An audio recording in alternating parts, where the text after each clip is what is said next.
Built it in. No time for the doubt, they counting me out, I'm getting it in. Yeah. No time for no loss, I'm paying the cost, I'm in it to win. Yeah. Refuse. Mine, it can't be diffused. If you ain't thinking the same, then we playing by different rules.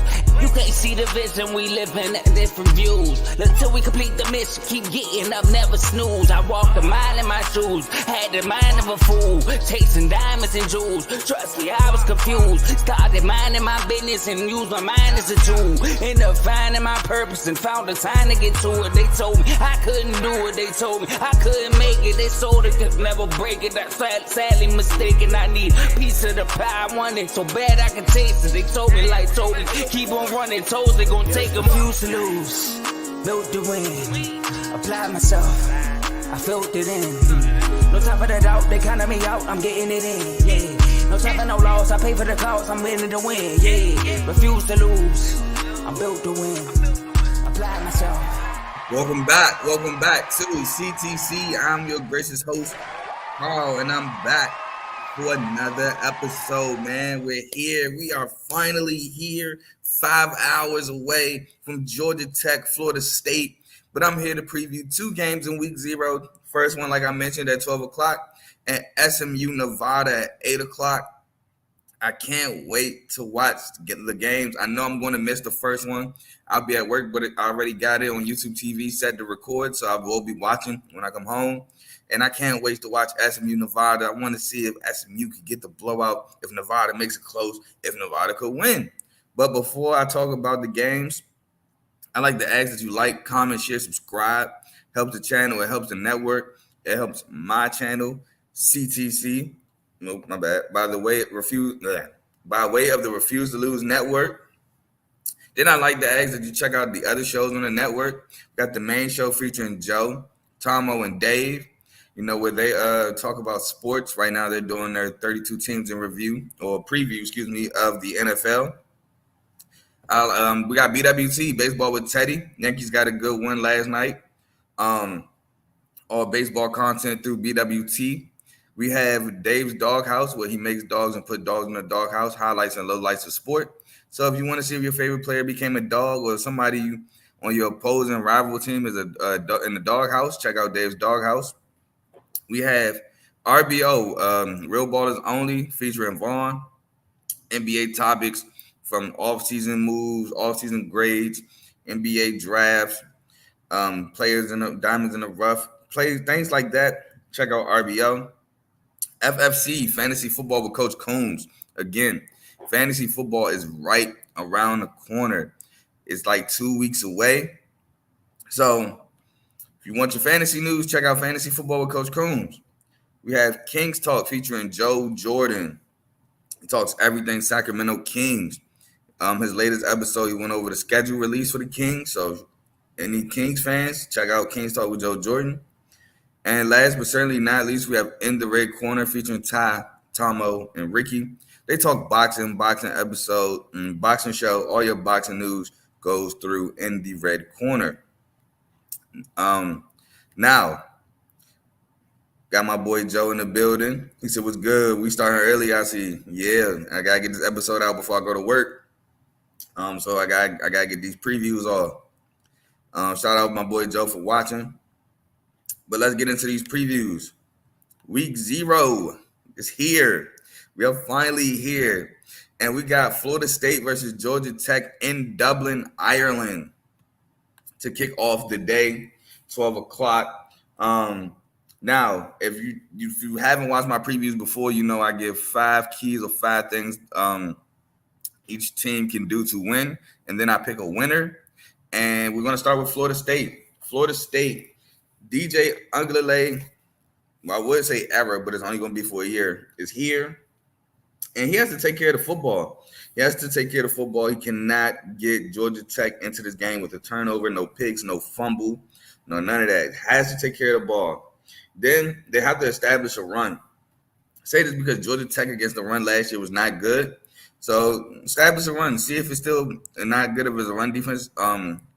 And it also helps you protect DJ Uiagalelei from possibly turning the ball over. Running the ball, establishing a good ground game opens up so much more for you as Florida State. Then you got to turn Haynes King over, because Haynes King, while he put up a lot of touchdowns last year, also threw a lot of interceptions, a lot of untimely interceptions as well. So you want to force those. You want to force those picks. See if he's still turnover happy. You want to contain Haynes King as well, because again, a lot of those touchdowns that he put up, I think like 12 of them was on the ground. So he's a capable runner. He's definitely could use his legs. Georgia Tech will run him. Got to contain him, keep him in the pocket, and limit his quarterback design runs or any design runs that he has. It limits the explosiveness of the Georgia Tech offense. And which receiver is going to step up? Somebody has to step up in his receiver core. Keon Coleman is now gone. Raheem Bell is now gone. Johnny Wilson is now gone. Malik Benson steps in, maybe possibly looking as the number one receiver, but we don't know who the number one receiver is going to be. Somebody has to step over and take over as the number one receiver this game. Now for Georgia Tech, Haynes King, like I said, capable runner, has to use his legs, cannot just stay in the pocket all day, cannot just not run the ball. I know double negative, don't kill me. But he has to run the ball, has to give that threat that he will run the ball, so Florida State will be honest, so they can play him honest. Got to force DJ Uiagalelei to beat you. I feel like if you let Florida State run on you all game, it bodes well. I mean, it doesn't bode well for you if you're a Yellow Jacket. But if you force DJ Uiagalelei to beat you, you might come away with it. As you know from the ACC preview, I'm not high on DJ Uiagalelei. I kind of fell off that wagon. But, yeah, if you Georgia Tech force him to beat you, Haynes King has to stop the turnovers. Those killed them. It killed them last year against Louisville when after they put up 28 points in the second quarter. The turnovers, interceptions, I think he fumbled once late in the game that helped Louisville come back and win. Those have to stop. The turnovers are what kills Georgia Tech. Get off the field on third down. Can't allow Florida State to extend drives. They cannot allow Florida State to build that momentum. You got to get them off the field, force punts, force field goals. You got to get them off the field. And can Georgia Tech stop the run this year? Last year didn't look so good, but it's a new year. Got some new pieces. Can they stop the run? With that being said, I'm going to pick Florida State to win this. I think Florida State is just a better team. I don't trust Haynes King to not turn the ball over. It's kind of what he does. So I think Florida State was going to play cleaner than Georgia Tech. It's week 0, so it might be a little sloppiness in the game, but that being said, I think Florida State they're going to be the better team, but I think it will be competitive. And we move on to the second game. We have the preview today. SMU at Nevada, 8 o'clock. SMU, they have to get to an early lead, take the Nevada home crowd out of it. And plus, if as the team that's quote unquote the better team in this matchup, you come out, jump on them early, it might take some of that moxie, that ready to play out of it. They might like, dang, they really are that just much better. It might take some of the fight out of Nevada. Established Jalen Knighton coming back again for the SMU Mustangs, the running back. He established him early, get him going, get him in a rhythm so he can start breaking runs later in the game.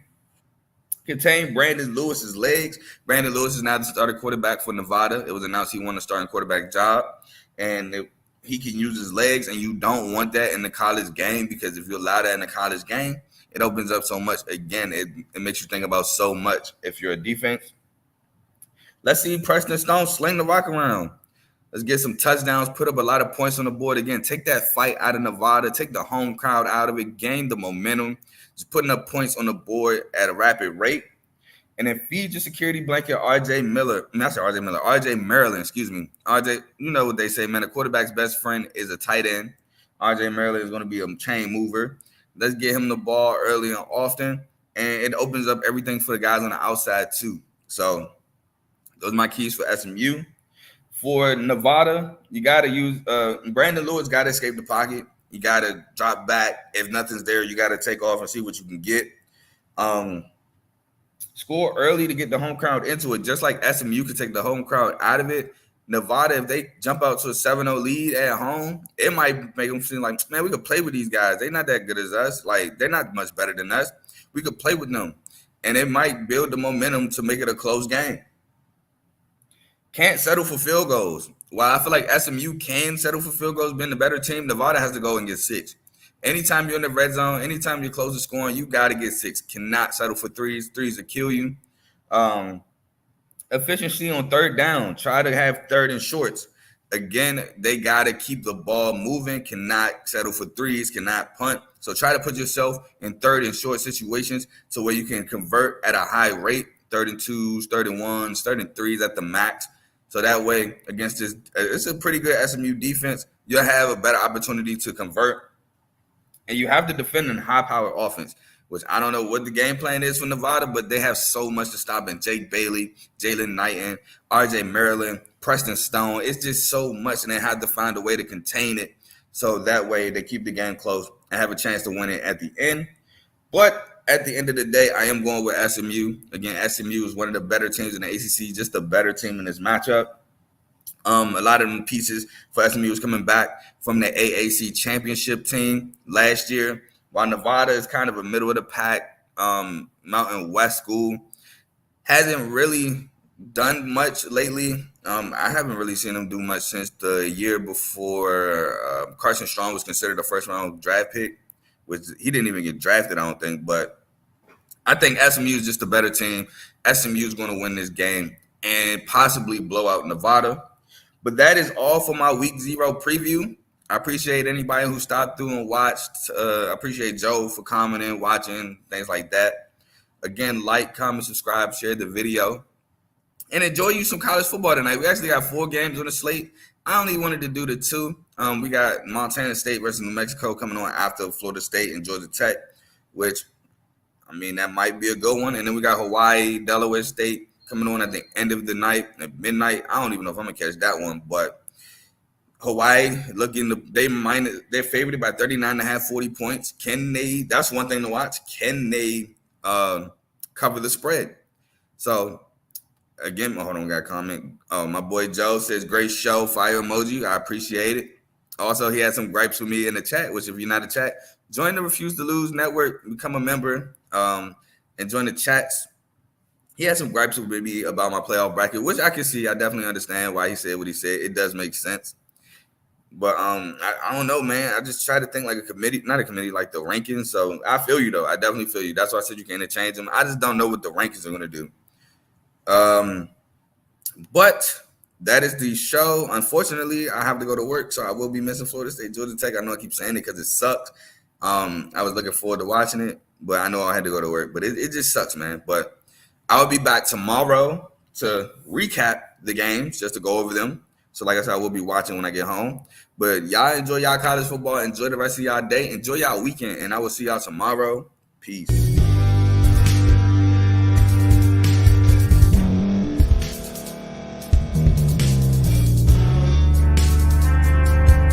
Thank you for staying to the end. If you're watching this on YouTube, please like this video, subscribe, and also hit that notification button so you can be notified next time we put out a video. If you're listening on any podcast platform, subscribe and hit that notification button, y'all, so you can be notified we put out another podcast audio.